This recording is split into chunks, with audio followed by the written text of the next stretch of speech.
August 1. ఆయన కుడి చేతిలో సుఖములు.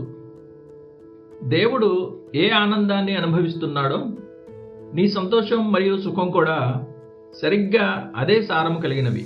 నీ ఆనంద ప్రవాహంలోనిది నీవు వారికి త్రాగించుచున్నావు.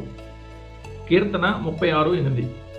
దేవుడు తన పరిశుద్ధుల కృపలను చూచి ఆనందించును.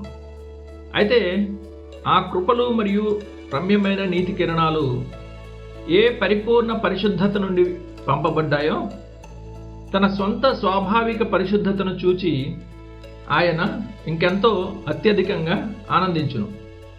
కాబట్టి ఒకవేళ నీవు అపవిత్రత నుండి ఏమాత్రం నిజమైన సుఖాన్ని పొందగలిగితే దేవుడే స్వయంగా చేయలేని పనిని నీవు చేస్తున్నట్లే. ఈ విషయమై నిన్ను ఒక ప్రశ్న అడగనివ్వు. నీతి మార్గం నిజమైన సుఖానికి శత్రువుగా ఉందని చెప్పడం అత్యంత నీచమైన దైవదూషణ కాదా? పరిశుద్ధతకు వెలుపల నిజమైన సుఖం ఉండదు గనుక ఆ నింద ద్వారా దేవునికి స్వయంగా సంతోషమే కరువైందని నీవు చెప్పుచున్నావు. దేవుని పరిపూర్ణంగా ద్వేషించే దయ్యాలు సహితం ఆయన సంతోషం లేకుండా ఉన్నాడని ప్రకటించడానికి సాహసించవు. దేవుడు పరిశుద్ధతలో మహనీయుడు అని మరియు దేవుణ్ణి స్వయంగా ధన్యుణ్ణి చేసిన అదే పరిశుద్ధతను పెంచుకోవడంలోనే క్రైస్తవుని పరమానందం దాగి ఉందని వాటికి తెలుసు. నిర్గమకాండము 15:11. క్రైస్తవుడా, భూమి మీద గాని లేక పరలోకంలో గాని సంతోషానికి అత్యున్నతమైన వ్యక్తీకరణ ఇదే. నిన్ను మహిమకరంగా చేసే విషయాలే దేవుని కూడా మహిమకరంగా చేశాయి. నీ సంతోషం మరియు సుఖము దేవుడు ఆనందించే అదే సారం కలిగినవి. నీ ఆనంద ప్రవాహములోనిది నీవు వారికి త్రాగించుచున్నావు.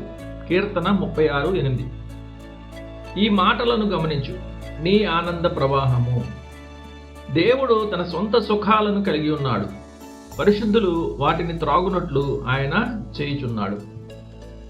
రాజు తన సేవకులతో కలిసి ద్రాక్షారసం త్రాగడానికి ఒక సందర్శకుని నేలమాళిగలోనికి తీసుకువెళ్ళమని ఆజ్ఞాపించినప్పుడల్లా ఆ అతిథేయి చూపిన ఉదారతకు ఆ సందర్శకుడు ఎంతో ఘనపరచబడును. కానీ రాజు ఆ మనిషిని తన సొంత బల్ల వద్ద కూర్చోబెట్టుకుని తన సొంత ద్రాక్షారసాన్ని త్రాగనిస్తే అది ఇంకెంత శ్రేష్టమైన అనుభవంగా ఉంటుంది. అలాగే దేవుడు ఒక మనిషికి ఆస్తి, ధాన్యం, ద్రాక్షారసం, నూనె వంటి భౌతిక సుఖాలను ఇచ్చినప్పుడు ఆయన అతన్ని సాధారణ ద్రాక్ష నేలమాళిగలో ఆనందింపచేయుచున్నాడు. కానీ ఆయన కృప మరియు కనికరము ఒక ఆత్మను పరిశుద్ధతతో అలంకరించినప్పుడు ఒక వ్యక్తి పొందుకోగల అత్యంత ప్రశస్తమైన బహుమానాన్ని ఆయన ఇస్తున్నాడు. పరలోక మహిమలో తన సొంత బల్ల వద్ద ఒక మనిషిని కూర్చోబెట్టాలనే ఉద్దేశం ఉంటే తప్ప దేవుడు అతనికి నీతి వస్త్రాన్ని ధరింపచేయడు.